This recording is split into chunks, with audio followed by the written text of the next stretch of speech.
Have you ever felt trapped in a cycle of worry, pain, or disappointment, wondering if true relief is even possible?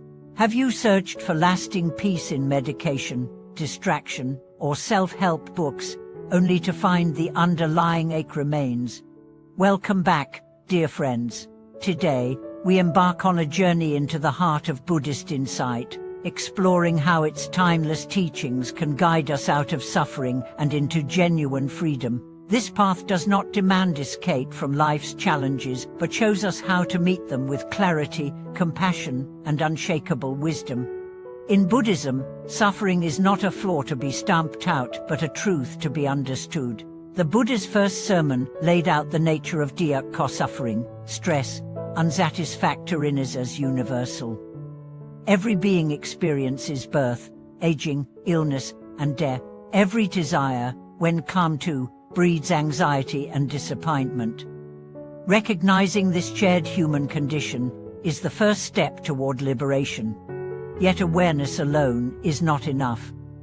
We must also grasp the roots of suffering.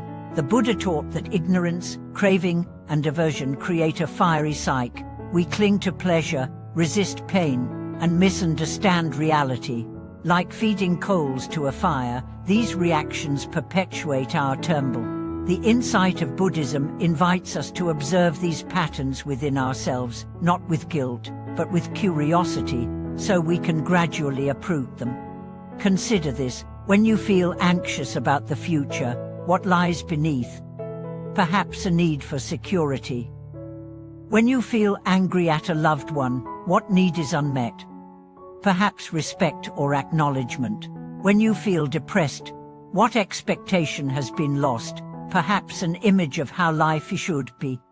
Each emotion points to a craving or a resistance, a lens through which you perceive the world. By examining these lenses, you begin to see life more clearly as it is, not as you wish it to be.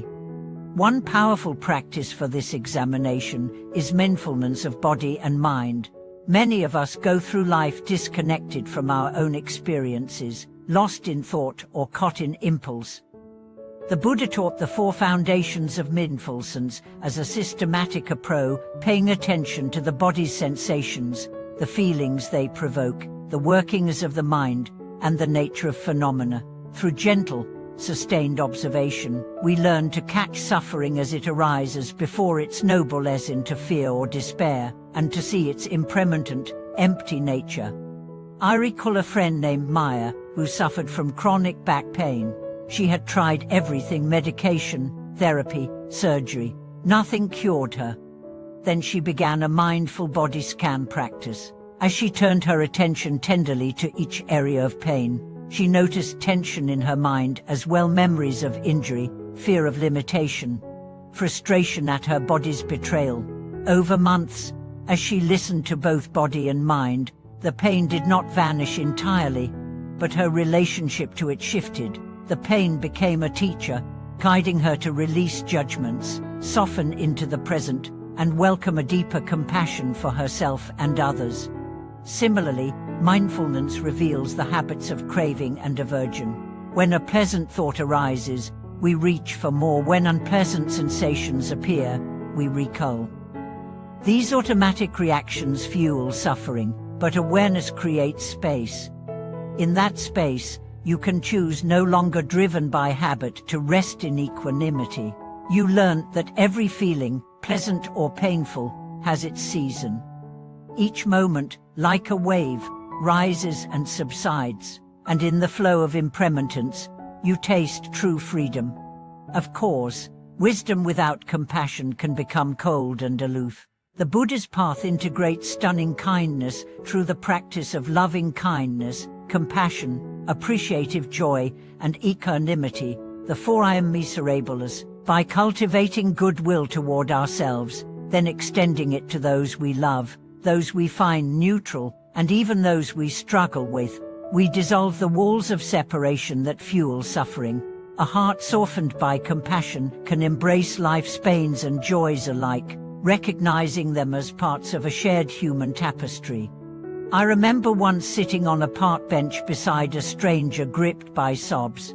My troubled mind whispered, "This is awkward getaway."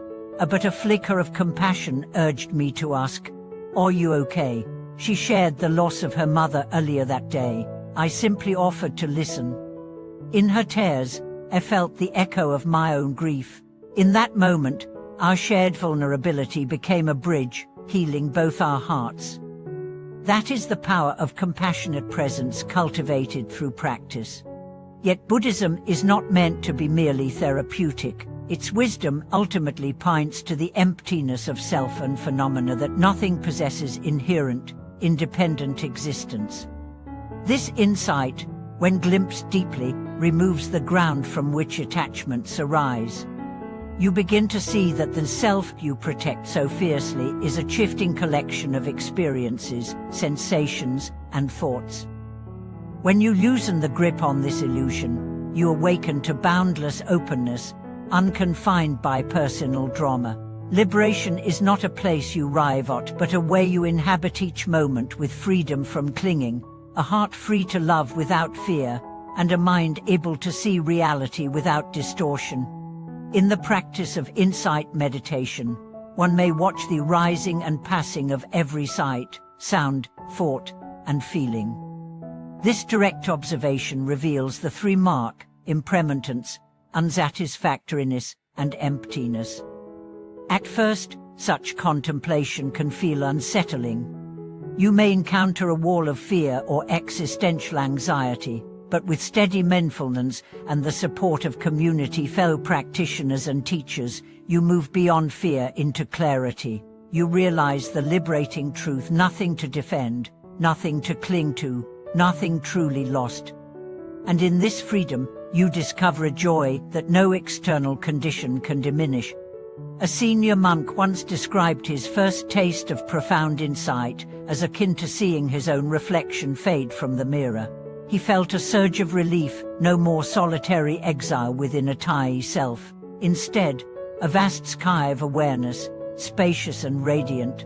This shift does not eliminate challenges, but it frees one to engage them wisely, with compassion and skillful means. Another powerful practice in Buddhism is the turning of the wheel of Dharma through ethical conduct, right speech, right action, right livelihood. When your body, speech, and mind align with wholesome intentions, you avoid creating new sources of suffering. You build a foundation of trust and integrity that supports deeper meditation and insight. Ethical living becomes not a burden of rules, but a joyful expression of care for yourself and all beings. In daily life, this might look like speaking truth with kindness, acting with generosity, choosing work that does not harm others, and caring for the environment as an extension of compassion. These choices ripple outward, transforming our relationships, communities, and the world. Each moment becomes part of the great weave of awakening, where personal peace and collective well-being are inseparable. To integrate these teachings, adopt a regular rhythm of practice, moments of stillness in the morning, short pauses of mindfulness throughout the day, and reflective meditation in the evening. Complement this with periods of study and community reading sutras, listening to Dharma talks, participating in group meditation or retreats. The synergy of personal effort and communal support propels your growth steadily forward. Above all, remember that the path is not a race nor a competition. It is a deep, unfolding journey that honors your unique pace and temperament. There will be days of radiant clarity and days of shadowy doubt. Both are gifts, each inviting deeper inquiry, humility, and renewal. Keep returning to your intention: freedom from suffering for yourself and all beings. Let this vow guide every step. May the wisdom of impermanence inspire your flexibility. May the practice of mindfulness awaken your presence. May the flame of compassion warm your heart. And may the insight into emptiness liberate your mind. In the convergence of these teachings, you discover a peace undaken by life's storms, a joy unbound by transient conditions, and a freedom that transforms not only your destiny but that of all who come into contact with your awakened presence. As your understanding deepens, you may begin to notice that the boundaries between formal practice and everyday life grow ever thinner. Meditation is no longer confined to a cushion, it becomes the very fabric of each action. When you walk as if each step is your last, fully alive to the sensations in your feet, the shifting weight of your body, the world unfolding beneath the vast sky. When you speak as if each word carries the power to heal or harm, and so you choose them with tenderness and truth. Every meal transforms into an offering, you taste each bite with gratitude, aware of the countless lives and labors that nourished it. Every meeting becomes sacred ground, you listen with the full presence of your heart, knowing that each person you encounter is a mirror reflecting some facet of your own journey. There is no separation between monk and householder, sacred and mundane, practice and play. There is only the seamless flow of awakened living. In moments of difficulty, when loss, illness or disappointment arises, you no longer recoil. You greet adversity as an old friend, bearing gifts of insight.